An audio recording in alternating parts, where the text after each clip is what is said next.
Welcome and hello. This is a video tutorial on HEC HMS, and in this lesson, I'm going to be discussing subbasin losses, specifically the deficit and constant method and the exponential method. All right, what I have on the screen here is a watershed, and if I zoom out, you can see the whole watershed, and I just need to zoom in on one subbasin because I've already got the watershed delineated.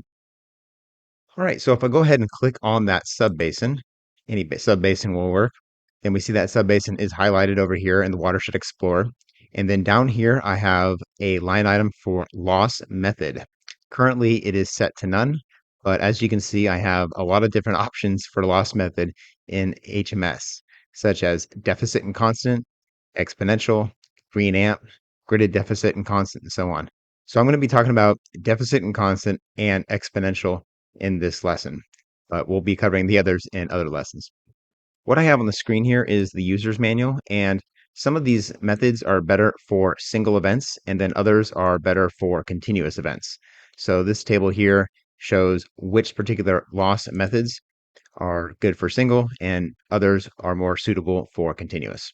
The default loss method can be set in the Tools, Program Settings, and then if I select this Defaults tab, I have a sub-basin loss, so I can select any number one of these loss methods as my default, which basically means when a sub-basin is created, that will be the loss method that is initialized for that sub-basin. When I refer to loss method here, this refers to infiltration.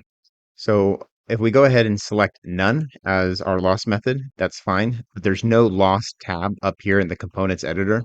None just basically means there's no infiltration. So let's talk about the first one here, deficit and constant method. Now that I've made a selection that's not none, I have a loss tab up here in the components editor.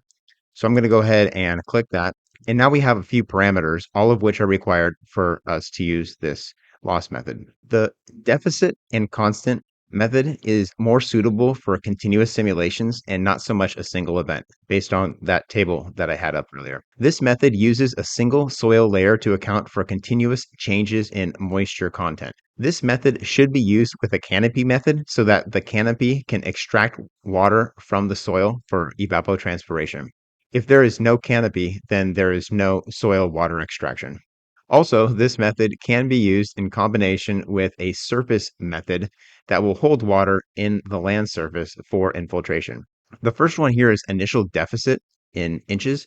And as I explain these, I'm going to type in some typical values similar to what the user's manual uses. So the initial deficit in inches may be something like 3.1.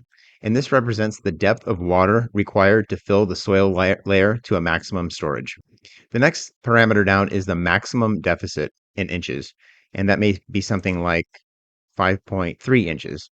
This is the total amount of water the soil layer can hold, specified as an effective depth. And this value here would basically be the bulk thickness of the active soil layer times the porosity.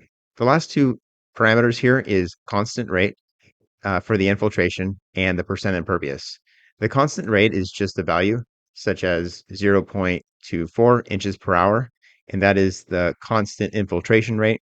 And then this last field here is percent impervious. And this represents the percentage of the subbasin area that is impervious. So we may just, leave it at 0. Well, that is it for our deficit and constant loss method. Pretty straightforward. It's just a constant infiltration rate.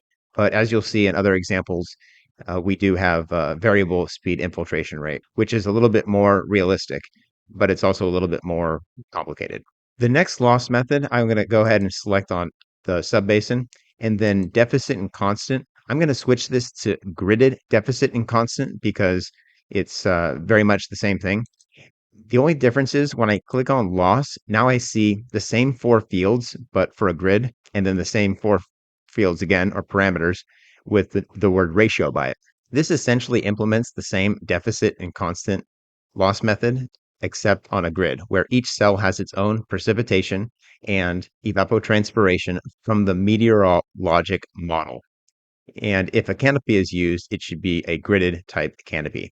So what we have here, for instance, is our initial deficit grid. So instead of having a single value of representing that depth, Now we have a grid, so we have a depth for each cell on the grid. Right now, if I select it, my value is just 0. It's the only one to select, and that's because I don't have the gridded data for this field added to my project.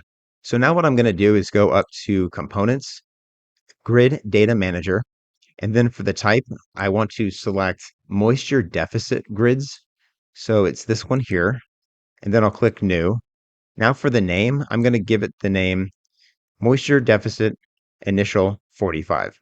Okay, so that's just for the subbasin number. And click Create. While I'm here, I'm going to go ahead and add one other grid, and I'll show you why in just a moment. That's also going to be a moisture deficit grid. So we already have this one. I'm going to add another one. Click New.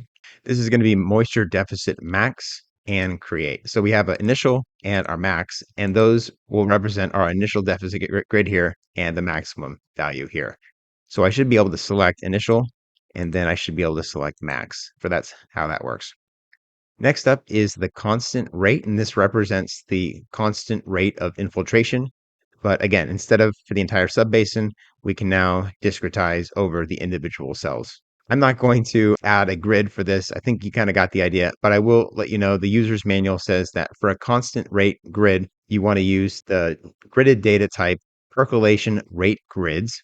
And then for this last one on the percent area, the percent impervious area for that individual grid cell, you want to go to the grid data manager again, and this time use the type impervious area grid. Down below, we have 4 other parameters, or the same parameters, but with the word ratio. And the default value is 1.0 for all of them. And what this does is it sort of operates like a multiplier. So for instance, 1 is the default, and the actual value from these grids is multiplied by the ratio. So if it's multiplied by 1, it's the exact value.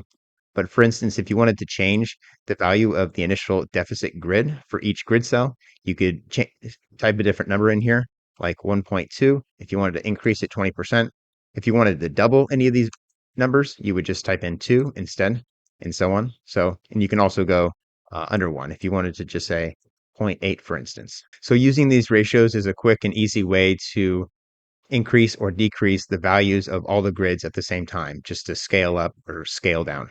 The last method of loss for the subbasin that I want to discuss in this lesson is exponential. So I clicked on subbasin again, and then for the loss method, we're going to click on exponential. And now I will select the loss subtab. And now we have some different values, all of which are required, as shown by the red asterisk here. The exponential loss method here is more suitable for a single event simulation and not so much for a continuous simulation. It's an empirical method, and infiltration rates actually start higher and then they decrease over time along a exponential curve. This method is similar to the green and amp method. All right, so here are our values. We have initial range, and this is a depth. This represents the amount of initial accumulated infiltration. It's based primarily on the antecedent soil moisture deficiency. And yeah, we would just go ahead and type a number in here. I'm going to say 0. Next is the initial coefficient. This represents the starting loss rate coefficient on that exponential curve, 0.01. The coefficient ratio is next, and this is the rate at which the exponential decrease of infiltration occurs. So it's basically like the speed at which that infiltration rate decreases. I'll just say it's 1.0. And then the exponent here, it ranges from 0 to 1. I'll say 0.7. And this reflects the influence of precipitation rate on subbasin average loss characteristics. Lastly, we have the impervious percentage. This is the percent of the watershed that is impervious. You can say whatever it is. I'll leave it at 0. And that is it for our parameters. I know I just rushed through that, but the user's manual does have a little bit more background and detail about what these parameters are and how they're used. So that was it for this lesson. I discussed the subbasin loss methods, specifically the deficit and loss method, as well as the exponential method, here using HEC HMS.